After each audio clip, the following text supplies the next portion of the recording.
Indian education system एक ऐसा system जो बच्चों के जन्म होते ही उसे नंबरों की दौड़ में डाल देता है, जहां सोचने की आज़ादी तो नहीं लेकिन हाँ रटने की मजबूरी जरूर होती है। और यही एजुकेशन सिस्टम हर साल लाखों स्टूडेंट को डिग्रियां देता है, लेकिन क्या वो कुछ नया सोचने लायक भी बनते हैं? आखिरकार वो क्या वजह है कि हम लोग टैलेंटेड होते हुए भी इस दुनिया को कुछ नया ही नहीं दे पाते? आज हम यही जानेंगे कि कैसे इंडियन एजुकेशन सिस्टम हमारी क्रिएटिविटी को कुचल रही है और इसका असर हमारे फ्यूचर पर क्या पड़ेगा।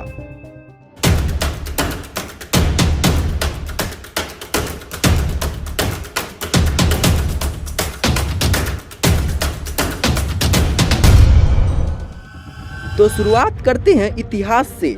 भारत की प्राचीन एजुकेशन यानी कि गुरुकुल सिस्टम, वहाँ सिर्फ मैथ या साइंस नहीं पढ़ाए जाते बल्कि जीवन जीने की कला, संगीत, योगा, लिटरेचर सब कुछ पढ़ाया जाता।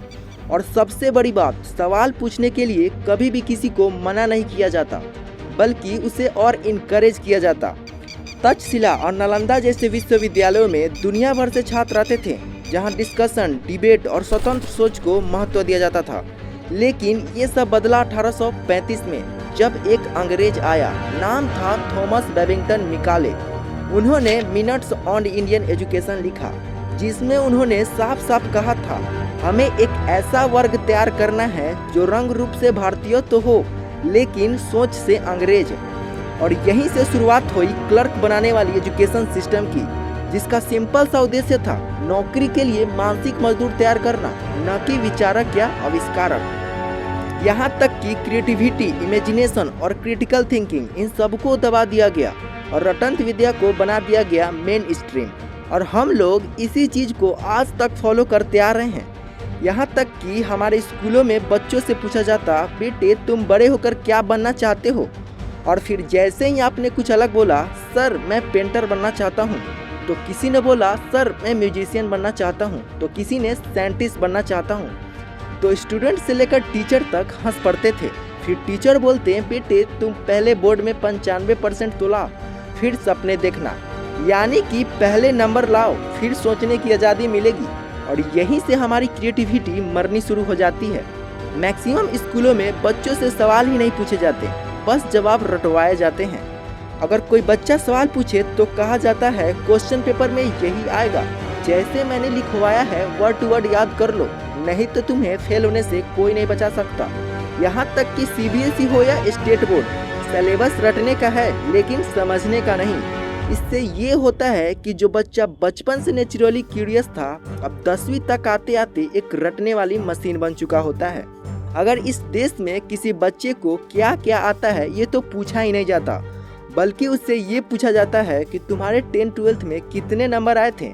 लेकिन मैं एक रियलिटी बता दूं तो क्रिएटिविटी का कोई नंबर ही नहीं होता और इसीलिए सिस्टम उसे काउंट ही नहीं करता।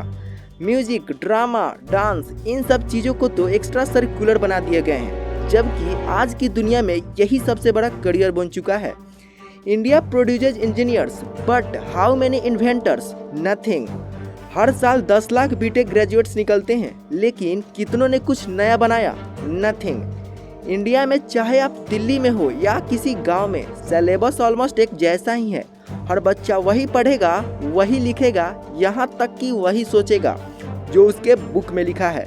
कोई लोकल कल्चर नहीं, कोई क्रिएटिविटी बेस्ड लर्निंग नहीं, कोई पैशन ट्रैक ही नहीं। सबको डॉक्टर या इंजीनियर ही बनना है। लेकिन क्यों? क्योंकि सिस्टम ने हमें और कुछ दिखाया ही नहीं। हमारे यहाँ बच्चे इंसान नहीं, एक मेमोरी कार्ड बनते हैं जिसमें डाटा तो होता है लेकिन इमेजिनेशन ही नहीं। ये सिस्टम बच्चों को इंसान नहीं बल्कि मशीन बनाता जा रहा है, जो बस इंस्ट्रक्शन फॉलो करे। इंडिया दुनिया का सबसे बड़ा यूथ पॉपुलेशन वाला देश है, लेकिन नोबेल प्राइज जीतने वाले कितने लोग हमारे स्कूलों से निकले? इसरो, DRDO, BARC जैसी एजेंसी में काम करने वाले साइंटिस्ट को सिस्टम ने नहीं बल्कि उनके जुनून ने बनाया। यहाँ तक कि नेटफ्लिक्स, यूट्यूब, कैनवा, एप्पल, ये सब कंपनी को चलाने वाले लोग उन्हीं देशों से निकले हैं जहाँ के बच्चे को सोचने दिया गया हो। क्रिएटिविटी नहीं होगी तो इनोवेशन भी नहीं होगा, और इनोवेशन नहीं होगा तो इंडिया हमेशा दूसरे देशों का ग्राहक ही बना रहेगा। एजुकेशन का असली मकसद होता है दिमाग खोलना, न कि उसे ब्लॉक करना। लेकिन आज के सिस्टम ने हम बच्चों को सिर्फ ये सिखा रहे हैं जो कहा गया है वही मानो, ज़्यादा सोचो मत। अब फैसला आपको करना है कि आप एक टॉपर बनना चाहते हो या कोई ऐसा बच्चा जो कुछ नया सोच सके और पूरी दुनिया को बदल सके। अगर आपको लगता है कि ये एजुकेशन सिस्टम में बदलाव की ज़रूरत है तो अपना अपना ओपिनियन ज़रूर दीजिएगा और क्या क्या चेंज होने चाहिए ये भी कमेंट में ज़रूर बताइएगा। और मेरे इस वीडियो को लाइक सब्सक्राइब करो या ना करो, नो प्रॉब्लम, लेकिन एक बात ज़रूर याद रखिएगा, हम ही वो लोग हैं जो अपनी अगली पीढ़ी के लिए कुछ बेहतर बना सकते हैं। सो थैंक्स फॉर वॉचिंग, मिलते हैं नेक्स्ट वीडियो में। जय हिंद, जय भारत।